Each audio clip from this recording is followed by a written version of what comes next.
guys, and welcome to part 4 of this San Marino experiment, and we are 15 years into the game and the year is 2034. Let's get right into it and check out this senior team. Hopefully there will be some better players than there was last time. And they've dropped down the world rankings ever so slightly, still way better than they were way back in the day at the beginning of the game in 2019. And let's have a quick look at these players, and oh my word, that does not look good in the slightest. What has happened to these players? Have I clicked on the right team here? This is the senior team, isn't it? I don't know what has happened to these players, but they've the highest potential ability now is 102, and the highest one, and he was only 25, so he should be about 30, was 144. Let's have a look at the shortlist. This is very peculiar. Oh, and yeah, he's still there. Still at Besiktas, 187 games, and he's becoming a club legend there. 101 caps for the national side.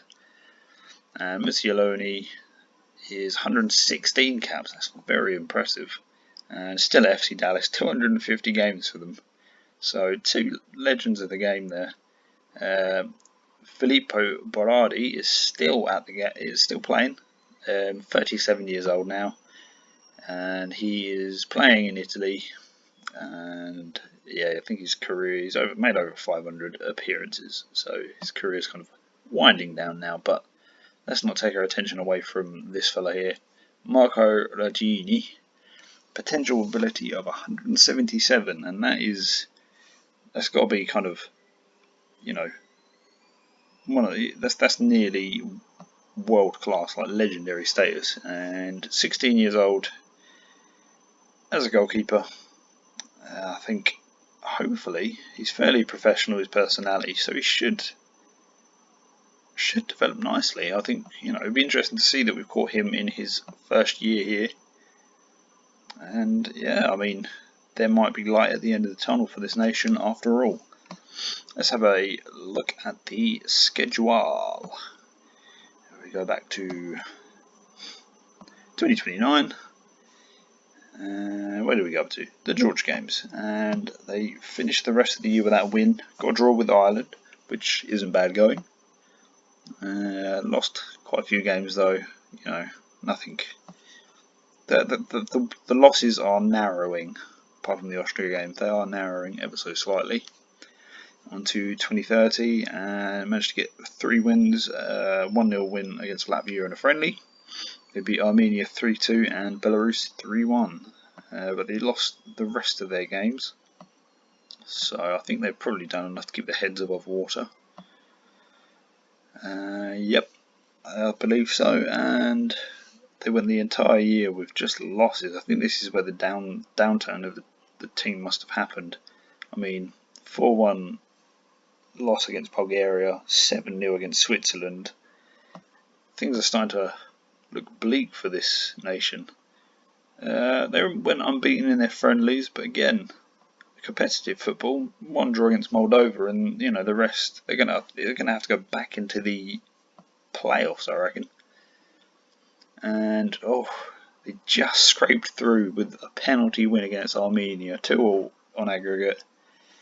They're living dangerously, and again, look at this record: a draw with Kosovo and a draw with Ukraine, which is pretty good going, but the rest, they're just, what is going on to this nation? There was so much promise after 5 years, and now all of a sudden they're just terrible.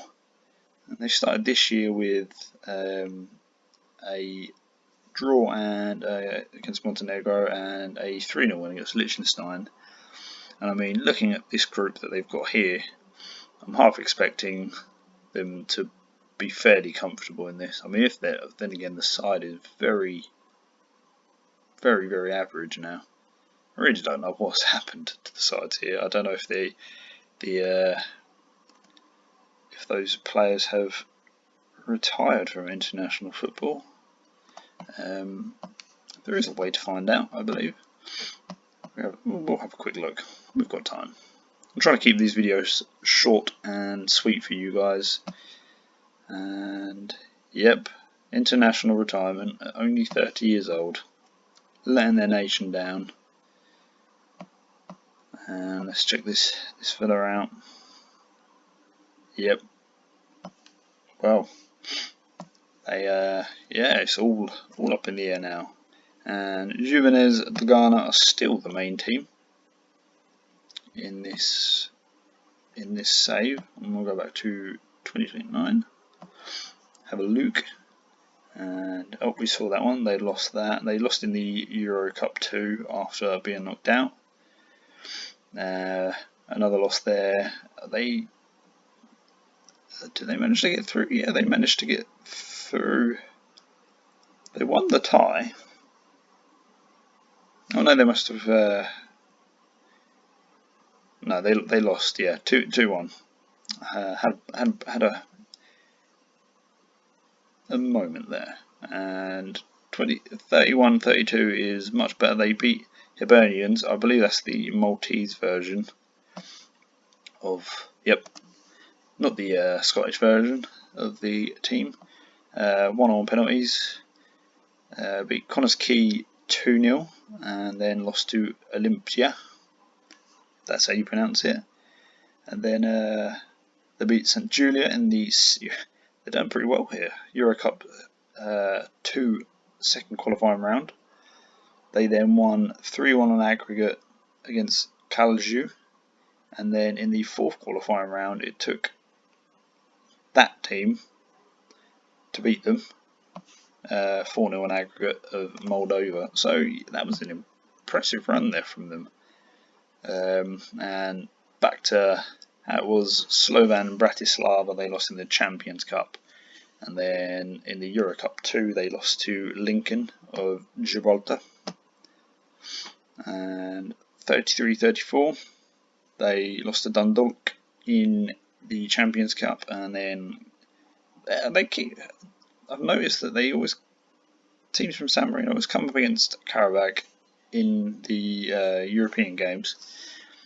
Don't know if there's something in the game that does that or what, but yeah, I mean, it's not looking very promising, is it? I mean, the first 5 years it's kind of dangled a bit of hope in front of you and then just cruelly snatched it away.